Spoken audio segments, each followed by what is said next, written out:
வணக்கம். ஜவை இஜட் from Javadhupatti Puthur. Power writer அப்படிங்கிற யூடியூப் சேனல் மூலமாக உங்களை மீண்டும் சந்திப்பு ரொம்ப மற்ற மகிழ்ச்சி. அத்தோடு எங்கள் சேனலை சப்ஸ்கிரைப் பண்ணுங்கள், பெல் பட்டன் அழுத்த மறந்துடாதீங்க. அத்தோட எல்லாத்துக்கும் ஷேர் பண்ணுங்கள். இந்தியாவில் ஆயிரக்கணக்கான கட்சி, அதிலும் தமிழகத்தில் நூற்றுக்கணக்கான கட்சி. பொதுவாக கட்சியை ஆரம்பிக்கிறாங்க. அப்புறம் ஆரம்பித்ததுக்கு பின்னால் ஒரு 25-30 வருடங்களுக்கு பின்னால் எந்த தலைவர் ஆரம்பிக்கிறாரோ அந்த தலைவரோட பையனும் வளர்ந்துடுறான். முடிஞ்சு போச்சு. வாரிசை கட்சிக்குள்ளே அரசியலுக்கு நுழைச்சிட்றாங்க. ஆனால் ஆரம்பத்தில் ஆரம்பிக்கிறப்போ ஐயோ நான்லாம் என்னுடைய வாரிசை நுழைக்க மாட்டேன், என் பொண்டாட்டி பிள்ளை யாரையுமே நுழைக்க மாட்டேனுங்க, அரசியல் வேறு குடும்பம் வேறு, அந்த மாதிரி தான் செயல்படுவேன் அப்படின்னு சொல்லிட்டு சத்தியம் பண்ணாத குறையா சில தலைவர்கள் சத்தியம் பண்ணியிருக்காங்க. பாமக ராமதாஸ் உள்பட சில இப்போ பல பேர் தலைவர்கள் சத்தியம் பண்ணுறதில்ல, வாக்கு கொடுத்துட்றாங்க. அப்புறம் அதில் அடிப்படை தொண்டர்கள் சேர்றாங்க, நல்லா வளர்ந்துடுறாங்க, சொத்துக்களை சேர்த்துட்றாங்க, பதவி சுகத்தில் ஜம்முன்னு இருக்கிறாங்க. அப்புறம் ஒரு குறிப்பிட்ட அளவு வந்தது பின்னால் பையன் வளர்கிறாரு, பொண்ணு வளர்கிறப்ப உள்ளே இணைக்கிறப்ப பிரச்சனை அதிகமாகுது. அப்புறம் என்ன, எதையின் அடிப்படையில் அந்த கட்சி ஆரம்பித்தாங்களோ, வாரிசு கூடாது, ஏதோ ஒரு கட்சி வாரிசு கூடாதுன்னு சொல்லிட்டு அந்த கட்சிக்கு ஆப்போசிட்டு இவர் கட்சி ஆரம்பிப்பார். உடனே இவர் 30 வருஷத்துக்கு பின்னால் 25 வருஷத்துக்கு பின்னால் தான் வாரிசை உள்ள கொண்டு வருவார். அப்போ கட்சிக்கார கேள்வி கேட்கத்தானே செய்வான். நீ வாரிசு கூடாதுன்னு சொல்லி போட்டு தான் நீ கட்சியவே ஆரம்பிச்ச. அப்படி இருக்கக்கூடிய சமயத்தில் நீயே உன்னுடைய வாரிசை கட்சிக்குள்ள நுழைச்சா அப்படின்னா அப்போ நாங்கள் கேள்வி கேட்போமா இல்லையா? கேட்டோம்னா உடனே பிரச்சனை, கட்சி கட்டிப்பாடை மீறி விட்டீர்கள், ஒழுங்கு நடவடிக்கை அதை மீறி விட்டீர்கள் என்ன அப்படின்னு சொல்லி போட்டு அதுக்கு ஒரு தீர்மானத்தை போட்டு, மற்றபடி யார் பிரச்சனை செய்தாரோ அந்த தொண்டரை நீக்கிறது, அவர் எவ்வளோ பெரிய உயர்ந்த பதவியில் இருந்தாலும். அந்த மாதிரி ஒரு சம்பவம் தான் இன்றைக்கி மதிமுகவில் மறுமலர்ச்சி திராவிட முன்னேற்ற கழகம் வைகோட கட்சியில் நடந்திருக்கு. மல்லை சத்யா நிரந்தரமாக நீக்கப்பட்டிருக்கிறார். ஆல்ரெடி ஒரு தற்காலிகமாக நீக்கப்பட்டார். அப்புறம் அதுக்கு பின்னால் சட்டப்படி கட்சி ஒரு கேள்வி கேட்பாங்க. கேள்வி கேட்டோம்னா அவர் அதுக்கு விளக்கம் கொடுக்கணும். அதே மாதிரி கேள்வி கேட்டிருக்கிறாங்க. அப்புறம் அந்த அவருக்கு அவர் கேட்ட வைகோ கேட்ட கேள்விகளுக்கு மல்லை சத்யா பதில் சொல்லியிருக்கிறார். அதை வச்சு ஒழுங்கு நடவடிக்கை குழுவிட்ட ஒப்படைச்சு சம்மந்தப்பட்ட வகையில் விளக்கம் பண்ணக்கூடிய சமயத்தில் வைகோ என்னென்ன கேள்விகள் கேட்டாரோ அதற்கு கரெக்டான பதில்களை சத்யா மல்லை சத்யா சொல்லவில்லை. அதனால் இது ஒழுங்கு நடவடிக்கை குழு கட்டாயமாக எதிராக உள்ளது, அதனால் உங்களுடைய முகாந்திரம் சரியில்லைன்னு சொல்லிட்டு சொல்லப்பட்டது. அதனால் நீங்கள் கட்சியை விட்டு நிரந்தரமாக நீக்கப்படுகிறீர்கள். முடிஞ்சு போச்சு, யாரும் ஒன்றும் கிடையாதுங்க.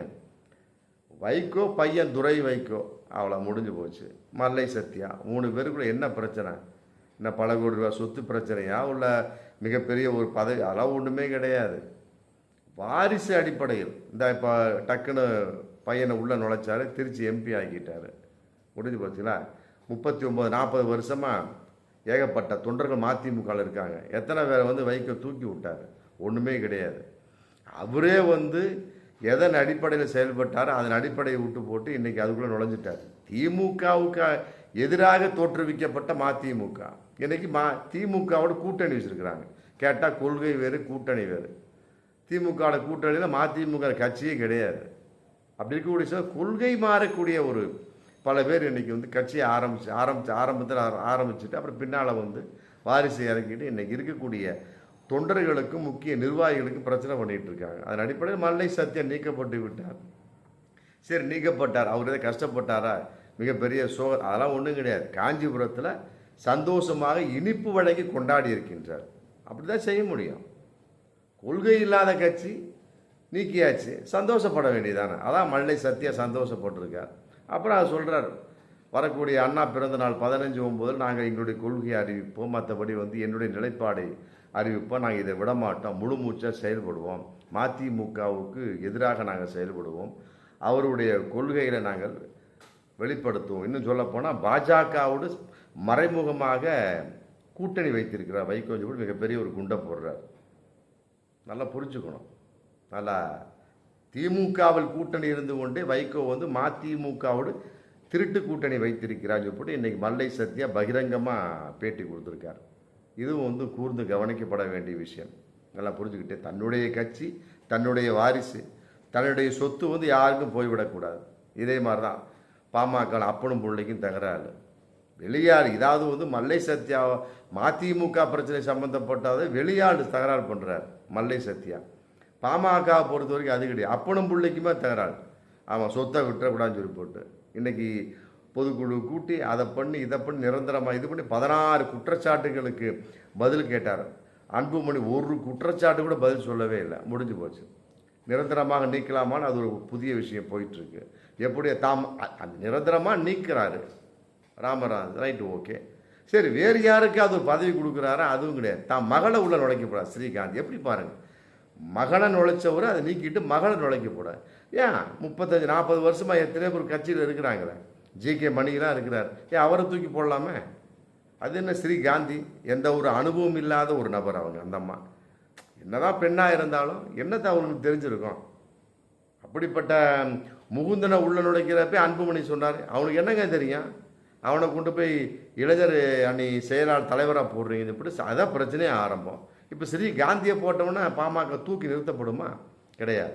அங்கேயும் வாரிசு பிரச்சனை தான், புரியுதுங்க. அதே மாதிரி தேமுதிக, ஆமாம், பார்த்தாரு விஜயகாந்துக்கு டாக்டர்ஸ்லாம் டேட்டு கொடுத்துட்டாங்க. உடனே கடன் பொதுக்குழுவை கூட்டி பொதுச் செயலாளராக மாறிவிட்டார். டக்குன்னு தம்பியை வந்து எல்கே சுதீஷை பொருளாளராக போய்விட்டார். முடிஞ்சு போச்சு.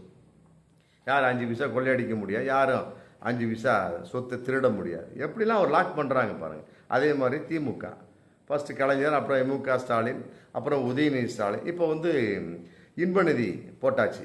சிஇஓ ரெட் ஜெயின் மூவிஸ், அவங்க படம் தயாரிக்கிறாங்க, அதுக்கு சிஇஓவாக இன்பநிதியை போட்டாச்சு. அவ்வளோதான். அடுத்து உதயநிதிக்கு அடுத்து இன்பநிதி, இப்போ ரெட் ஜெயின் மூவிஸ் தலைவராக போட்டாச்சு. அடுத்து அவர் நடிகராக மாற போகிறாரு, நடிச்சுட்டு இருப்பார். அப்புறம் திடீர்னு திமுக ஒரு தலைவராக போட போடுவாங்க. அப்புறம் ஒரு இது ஏரியாவில் நிற்க வைப்பாங்க, எம்எல்ஏ ஆறிடுவார். முடிஞ்சு போச்சு. அப்புறம் துணை முதல்வர் உதயநிதி ஸ்டாலின் வந்து முதல்வராக இருப்பார். அதுக்கு பின்னால் இவர் துணை முதல்வராக போட்டுருவாங்க. யாரை? இன்பநிதியை. அப்புறம் அதுக்கு பின்னால் என்ன பண்ண முடியும்? உதயநிதி முதலமைச்சராக இருப்பார். அப்புறம் திடீர்னு ஓய்வு பெறுவார். அப்போ இன்பநிதி தூக்கி முதலமைச்சராக போட்டுருவாங்க. அவ்வளோதான். வாரிசு அரசியல், வாரிசு குடும்ப அரசியல் முடிஞ்சு போச்சு. சரி, திமுக எத்தனை பேர் 50-60 வருஷமாக அப்படி தொண்டனாகவே மண்டை காஞ்சி போய் எத்தனை பேர் இருக்கிறாங்க? அவங்களாம் பதவி உண்டா? கிடையாது. இதுக்கெல்லாம் என்ன நியாயம் இருக்குது? பாமக, தேமுதிக, திக, இன்றைக்கி வந்து வைகோ, முடிஞ்சு போச்சு. மதிமுக, புரியுதுங்களா? மல்லை சத்யா அதை இனிப்பு வழங்கி கொண்டாடினார் பாருங்கள். அதுவே வந்து வைகோவுக்கு மிகப்பெரிய பயங்கர அடியாகத்தான் நம்ம கருத முடியும். கட்டாயமா ஒரு தொண்டனுடைய வேதனை வந்து சும்மா விடாது.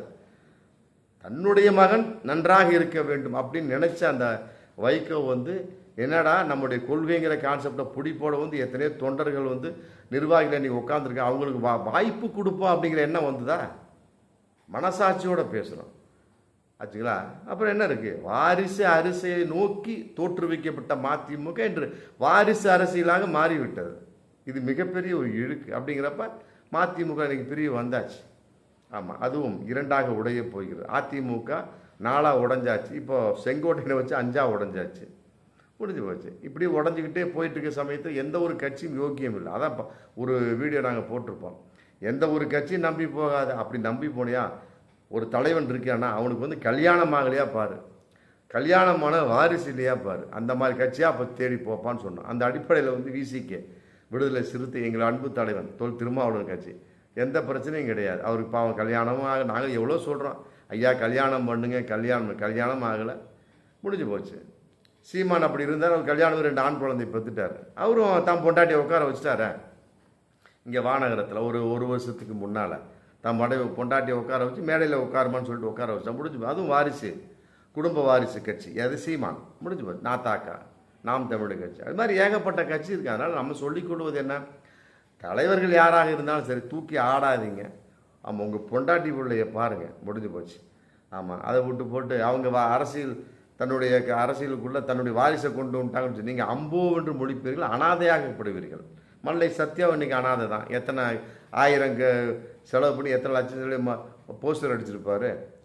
வைகோவே வருக, போர்வாள், கழகத்தின் போர்வாளே வருகிற வைகோவுக்கு எவ்வளோ ஆதரவு போஸ்டர் போட்டு போய் இன்னைக்கு அத்தனை வேஸ்ட்டு தானே, அவ்வளோதான். அதனால் வந்து இதெல்லாம் பார்க்கக்கூடிய சமயத்தை தான் பொண்டாட்டி காப்பாற்றுங்க. பொண்டாட்டி பிள்ளைய பாருங்கள், 5 பைசா செலவு பண்ணாதீங்க. அவங்க கட்சியிலேருந்து காசு கொடுக்குறாங்க பாருங்கள், இல்லாட்டி 5 பைசா செலவு பண்ணாதீங்க. அதான் நாம் சொல்லக்கூடிய ஒரு அற்புதமான ஒரு விஷயம். கருத்து பார்ப்போம் மீண்டும் அடுத்த வீடியோ.